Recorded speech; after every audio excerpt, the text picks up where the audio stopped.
Considering you were morbidly obese and you've been there, was there ever a point, or what was that like switch? Because, okay, let's say you're going down a path, and I think we Mhm. have this every day in multiple ways where you can go. It's kind of like one of those adventure books where, like, go to page 45 if you want to go Yeah, left. yeah, If you want to go down that dark corridor, go here. And you're like, oh, fuck that. I'm going to there.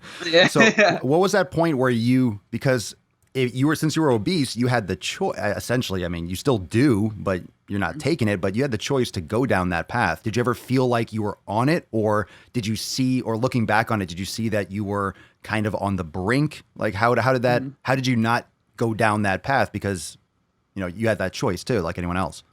Yeah, it's the path. It gets like for me, I grew up overweight. So I wasn't one of the people that like all of a sudden is like, holy crap, I gained 200 pounds in a year or whatever. It was a very gradual thing. Like from 5 years old, I was overweight, and then I just got bigger and bigger and bigger. And when I was in like middle school, everyone says but like I was pretty active. Like I skateboarded everywhere. I played football, flag football. I was active for a bigger dude, right? And then it was still kind of like that in high school, but the older I got, the less active I was getting. It was like every year I got older, the less active I would get.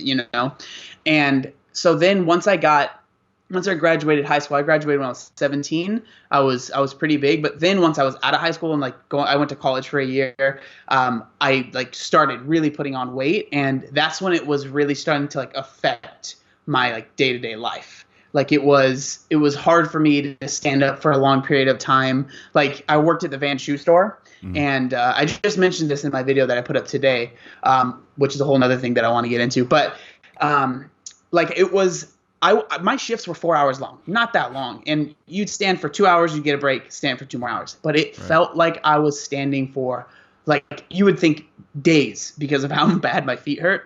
And so we also this was not fun, but like when you work at a shoe store, at least the shoe store I worked at, there's these huge racks in the back that slide, right? And then like that's how you get the shoes. You have to get a ladder or climb up the ladder. The ladder's weight limit was 250 pounds. I was way over that.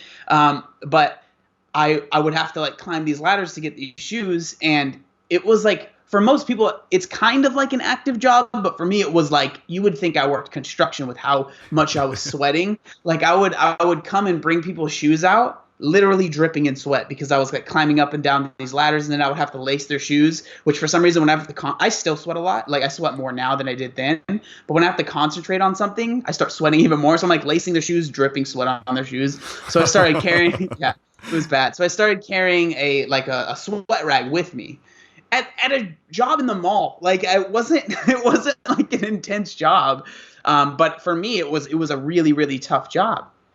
Uh, but then I continued to gain weight, continued to gain weight, and then so for the I started losing weight when I was 20, but from probably like 19 and 20, I started like really thinking about what my life was going to look like in the future. Because I graduated high school. What's next, right? Yeah. I didn't really know, but I did know that every year I'm gaining weight, and I would see like the people that had to get airlifted out of their house because they were so big and they had a health concern. And it wasn't in my head, truly it wasn't, I hope that doesn't happen to me. It was like, I wonder when I'm going to be that person. Like I wonder when my life is going to look like that, because it was just like in my head I had tried to lose weight so many times and I failed so many times and I can't lose weight. I would joke around saying I don't have a metabolism because I'm so overweight, right? Like I truly, like I thought I was looking back, I know I was just in the victim mentality. Like that's what it was. But I had tried to lose weight so many times, and so I just kind of accepted that was going to be my life. And so 20 years old, I was literally like afraid of being home alone, because like if I have a heart attack, no one's going to be here. I thought about death a lot. That sounds like dramatic, but it was just true. Like I thought about it all the time. So like it's that's why like the healthy at every size thing, I'm just like, it's so like I didn't know anything about this stuff, right? That wasn't even going on back then, but I knew being that size was not healthy, right? And so that's a whole nother topic, but I ended up so I like to say that it was actually I had a conversation with Jordan Sayat on my podcast about this, and he talks about how fear is really important when it comes to like serious change for a lot of people, for like losing weight, and that was 100% true for me. So I ended up I got invited to a wedding, and it was in Utah. So I live in California. We ended up driving. It's about a 13-hour drive. So before the wedding, though, I had to find clothes. And so at this time, I was wearing a size 5XL shirt and 56-inch waist, right? Not easy to find clothes that size. So that was really annoying. Like, luckily, my best friend was always super supportive. So he drove to a bunch of different stores with me. And I couldn't find anything. Then I finally found some stuff. I was super happy with it. And I was like, cool, I look fresh. Dope, right? And then so we take the drive up there, and the whole drive I'm drinking soda, eating candy, all of the normal stuff that you would do when you don't care about your health at all. And then when we got up to Utah, I went to get out of the car, and I literally like almost fell back into my friend's car, and that scared me, man. Like, it was the whole rest of the trip. We were there for a few days. I could not stop thinking about that, and I really don't think it was actually anything serious. But again, like I said, death was always on my mind. And I thought that this, like, my body it's done. Like, it was scary. It was really, really scary. And so the whole trip, like, I remember a lot of the guys, they went out to, like, the Bachelor went out to go play basketball. And I was like, I'm not going. And I went shopping with the ladies. Like, I was the only guy. Like, it was supposed to be guys go there, girls go here. But so the wedding happened, whatever. We come back. I see the pictures from the wedding, and obviously I was like, holy crap. Like, I again took forever to find these clothes. I thought that they looked great, and I see the photos, and I'm like, oh my gosh. Like, pictures always expose that. Like, it gives you that perspective that you do not see in the mirror.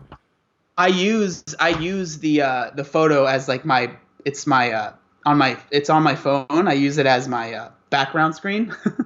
But you're almost going off the sides of that picture, man. Yeah, no, it's crazy. So that shirt, like I said, it's a 5XL shirt. Wow.